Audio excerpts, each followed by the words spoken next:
दोस्तों, एक माँ अपने बच्चे को बहुत बुरी तरीके से चप्पल जूतों से मार रही थी और मारते पीटते उसको नजदीकी पुलिस स्टेशन लेकर पहुंचती है।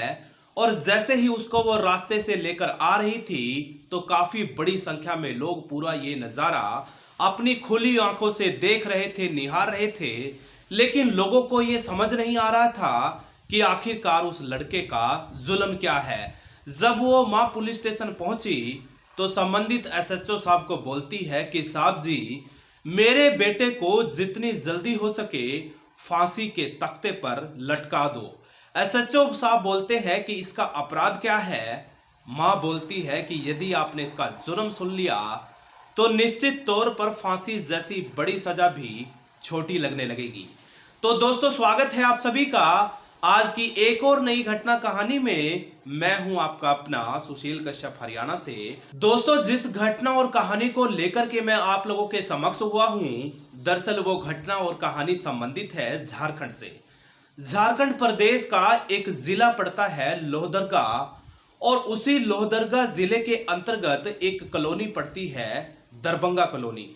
दोस्तों, उसी कॉलोनी में एक परिवार रहता है जिसमें परिवार के तौर पर जो मुखिया हैं, यानी कि घर की बड़ी बच्चों की मां और घर का बड़ा बच्चों का पिता, दोनों किसी काम के सिलसिले से बाहर गए हुए थे। मैं बात कर रहा हूं 22 अप्रैल 2022 की दोपहर लगभग 2 बजे की। और उस दरमियान घर पर मात्र 3 शख्स मौजूद थे। घर का बड़ा बेटा हुसैन, बड़ी बेटी रजिया, तो सबसे छोटी बच्ची नाजिया। दोस्तों, रमजान का महीना चल रहा था और दोनों बच्चियों ने रोजा रखा हुआ था। रजिया जो कि दोपहर की नमाज अदा करने की तैयारी कर रही थी, शायद यही वजह रही होगी कि वो हाथ पैर धो रही थी, यानी कि इस समय बाथरूम में थी। और जैसे ही रजिया हाथ पैर धो करके बाथरूम से बाहर निकल रही थी तो उसी दरमियान रजिया को उसके ही बड़े भाई हुसैन ने आपत्तिजनक स्थिति में देख लिया। और चूंकि जो रजिया थी दिखने और देखने में बेहद ज्यादा खूबसूरत थी, इतनी ज्यादा खूबसूरत थी कि कोई भी व्यक्ति उसकी तरफ आकर्षित हो जाएगा, कोई भी व्यक्ति उसकी तरफ खींचा चला जाएगा। हुसैन ने जैसे ही अपनी बहन को देखा तो वह अपने आप को रोक नहीं सका, यानी कि उसका दिल और दिमाग बहक गया। बस फिर क्या था, वो अपनी जगह से खड़ा होकर अपनी बहन के साथ अश्लील हरकतें करना शुरू कर देता है। और जब वो अश्लील हरकतें करना शुरू करता है तो रजिया सबसे पहले तो जोरदार तरीके से उसका विरोध करती है। तो उसका भाई हुसैन स्पष्ट लहजे में बोलता है कि जरा भी होशियारी दिखाई तो रजिया, मुझसे बुरा कोई नहीं होगा, तुम्हें जिंदा जमीन में गाड़ दूंगा, तुम्हें इस दुनिया से रुखसत होना पड़ेगा। कहीं ना कहीं वो रजिया नाम की मासूम सी बच्ची डर गई थी, सहम गई थी। और उसके बाद जो होता है, ना तो कभी उस रजिया ने अनुमान लगाया होगा, ना ही कभी अंदेशा लगाया होगा। हुसैन नाम का वो शातिर भाई दरिंदे की तरह अपने सगी बहन की इज्जत आबरू को ठीक उसी तरीके से रौंदने लगा जिस तरीके से कोई भेड़िया किसी इज्जत आबरू का सौदा करता है। दोस्तों, जैसे ही वो बच्ची रजिया चीखना और चिल्लाने शुरू करती है, उसकी चीखने चिल्लाने और सिसकने की आवाज सुनकर घर की छोटी बेटी नाजिया भी आ टपकती है। और जैसे ही हुसैन नाम के उस भाई की नजर घर की छोटी बेटी नाजिया पर पड़ती है तो वो उस रजिया को छोड़कर तुरंत उस नाजिया पर टूट पड़ता है, यानी कि अब अपनी छोटी बहन को ही अपना शिकार बनाने लगा। लेकिन दोस्तों, ऐन वक्त पर उन सब की मां यानी कि ममता आ जाती है। और जैसे ही ममता ने अपनी खुली आंखों से ये सारा नजारा देखा तो उसके भी रोंगटे खड़े हो गए, उसके भी कदमों तले जमीन खिसक चुकी थी। वो सोच समझ नहीं पा रही थी कि उसका ही बेटा अपनी सगी बहनों के साथ भला ऐसा कैसे कर सकता है। ममता आग बबूला हो चुकी थी, गुस्से में उसकी आंखें लाल हो चुकी थी। और दोस्तों, गुस्से में लाल होकर ममता ने तुरंत ही अपने बेटे हुसैन को मारना पीटना शुरू कर दिया।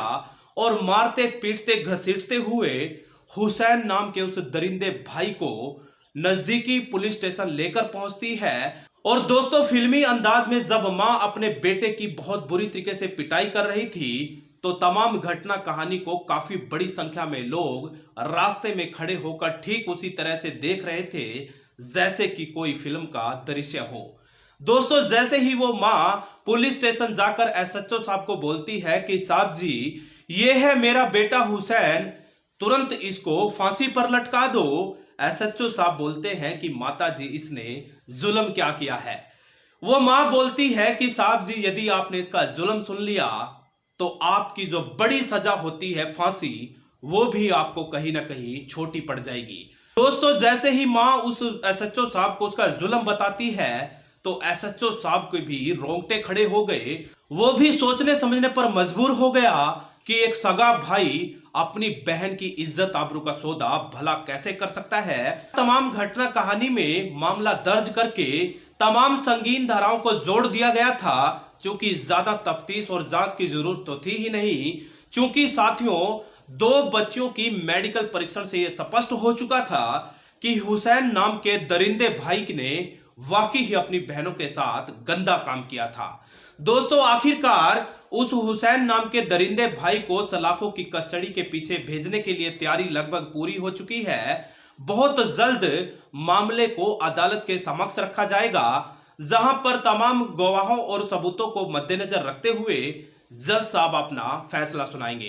फैसले में क्या कुछ सामने आएगा, इस बारे में कुछ भी कहना जल्दबाजी होगी, क्योंकि साथियों, आपने सुना भी होगा कि कानून आखिरकार अंधा होता है। हमारे देश भारत का कानून सिर्फ और सिर्फ सबूतों और गवाहों को मद्देनजर रखते हुए ही अपना फैसला सुनाता है। दोस्तों, कई दफा तो यह भी देखने में आया कि मुजरिम वाकई में ही मुजरिम होता है, लेकिन सबूतों और गवाहों के अभाव में उसको बेकसूर साबित कर दिया जाता है, और जो बेकसूर होते हैं उनको आखिरकार फांसी के तख्ते पर लटकना पड़ता है। तो दोस्तों, ये थी आज की हमारी घटना और कहानी। आप लोगों को कैसी लगी जरूर बताइएगा। वीडियो अच्छा लगा तो सब्सक्राइब कर लेना, शेयर कर लेना, और जाते जाते आप लोगों को इतना जरूर कहूंगा कि सतर्क रहिएगा, सचेत रहिएगा, क्योंकि साथियों, सचेत और सतर्क रहने में ही भलाई है, सचेत और सतर्क रहने में ही बचाव है। बहुत बहुत शुक्रिया, आप सब साथियों का आभार, धन्यवाद, जय हिंद।